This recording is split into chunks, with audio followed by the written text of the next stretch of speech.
Majora's Mask takes heavy influence from Buddhism. You could even say that Majora's Mask is one big Buddhist metaphor, as Max Durat puts it. But the main thing we need to focus on are the four noble truths. Four realizations that lead to enlightenment. The truth of suffering, the truth of the cause of suffering, the truth of the end of suffering, and the truth of the path that leads to the end of suffering. Or an easier way to put it, suffering exists, it has a cause, it has an end, and it has a cause to bring about its end. The very basic idea of Buddhism is that we live in a cycle of life, death, and rebirth. And within this cycle, we experience suffering. That can be literal suffering or anything negative.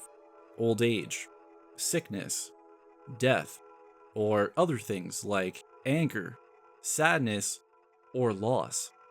But we can escape this cycle by achieving enlightenment. And these four noble truths are how we can do it. It was these truths the Buddha discovered, which led him to enlightenment, as he sat under the Bodhi tree, an important symbol of Buddhism. And Majora's Mask incorporates these truths in a way you may have missed.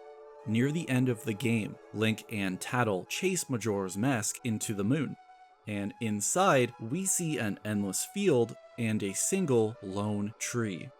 And it's under this tree we can find 5 children, each wearing a mask of the 4 bosses and Majora's Mask itself. Ever since the game released, people have been wondering what the fuck is up with these kids and the questions they ask Link.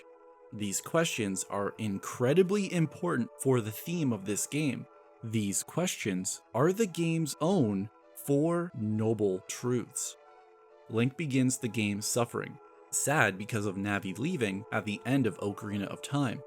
But it's his journey through Termina and the questions of the Moon Children that ultimately lead him to enlightenment, or in this case, happiness. In this game, happiness is enlightenment. Each child wears the mask of the boss for the corresponding area that relates to the question being asked, as each area actually demonstrates these questions during Link's journey. Your friends. What kind of people are they? I wonder, do those people think of you as a friend? Link begins the game on a quest to find Navi, after she leaves at the end of Ocarina of Time. And what happens in Southern Swamp might be a metaphor for how Link feels about this. In Southern Swamp, Link is approached by a group of monkeys, asking for his help to save their friend who was captured by the Deku King. The king believes this friend kidnapped his daughter and is threatening to execute the monkey. When Link breaks into the monkey's cell, he asks Link to save the princess in Woodfall Temple. And after Link saves the princess, she returns and scolds her father for almost killing her friend.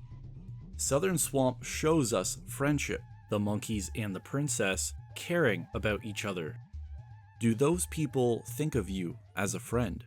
With Navi leaving, Link may have felt as though she didn't care about him as much as he cared about her, or that she never considered him as a friend.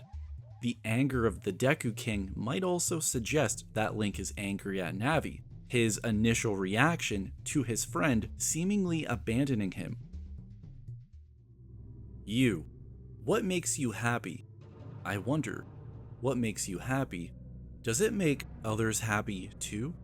In the mountains, Link discovers the spirit of Darmani, and we learn that he was known as the hero of the Gorons. We can get the idea that being the hero and helping the Gorons is what made Darmani happy. Being the hero is what made Link happy.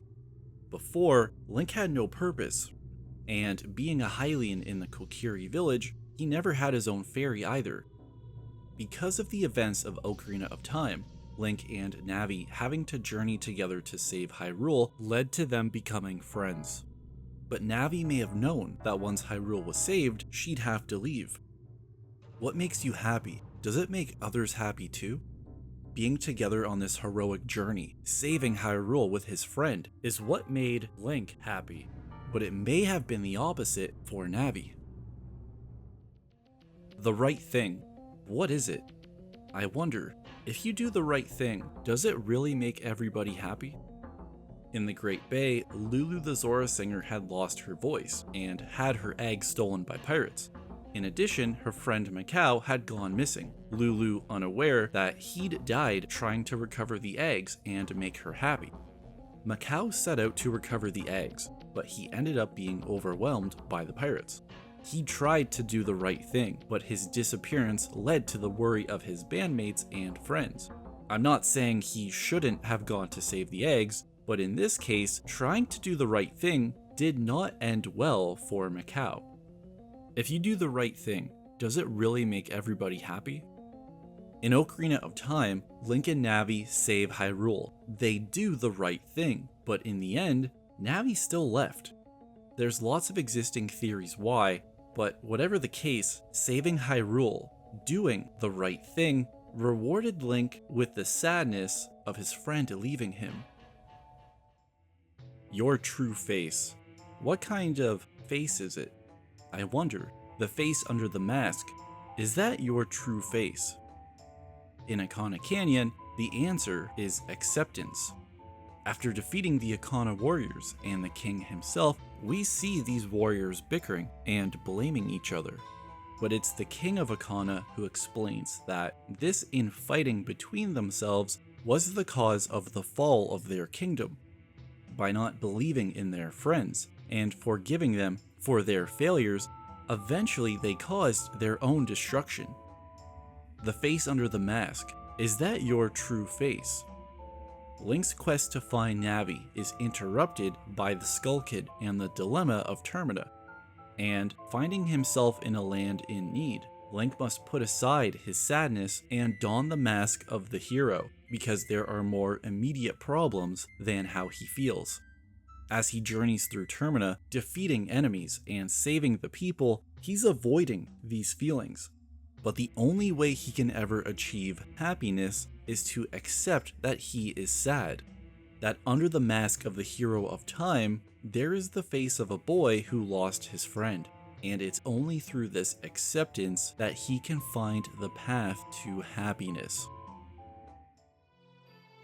If each of the 4 moon children represent the 4 noble truths, or the 4 questions asked of Link, then the last child, the Majora child, represents the final obstacle to Link's happiness, because in this game, happiness is enlightenment. The point of Ocarina of Time is growing up and understanding that you can never go back. Even though Zelda sent Link back in time to relive his childhood, it was too late. He had already grown up and matured during his adventure to save Hyrule. Majora's Mask, being the sequel to Ocarina of Time, presents an addition to this idea, that growing up you will face certain inconvenient truths, and one of those truths is loss, and there is a good way and a bad way to handle that loss. Link is not the only character to feel loss over a friend. Talking to Andrew's grandmother, we can learn that the Skull Kid originally was friends with the 4 giants. One festival, the giants decided to leave to protect Termina, but the Skull Kid felt as if they were abandoning him, so he started causing mischief. This mischief led to a fight between the giants and the Skull Kid. After stealing Majora's Mask from the salesman, the Skull Kid becomes possessed by the mask and causes increasingly more dangerous mischief to the people of Termina. He's basically throwing a giant temper tantrum with the mindset of, if I can't have it, no one can, by bringing the moon down and destroying everything. The Skull Kid and Majora don't just represent childhood, but the immature reaction to handling loss. During his journey through Termina, Link is asked these 4 questions, the equivalent of the 4 noble truths, and he learns the better, more mature way of handling his loss. The battle between Link and Majora is a fight between the childish answer and the more mature answer of how to deal with the loss of a friend. And by defeating Majora, Link is finally able to accept his feelings and forgive Navi, finally reaching happiness, which is shown as he rides off into the light. The final point of this lesson comes from the Happy Mask salesman. Whenever there is a meeting, a parting is sure to follow.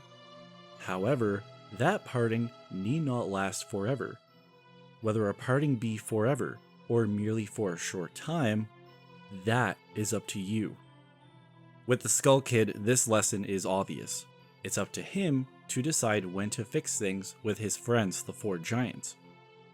With Link, the salesman is saying that Link can be sad forever or for a short time, because the faster he can accept his feelings, the faster he can try to move forward towards happiness.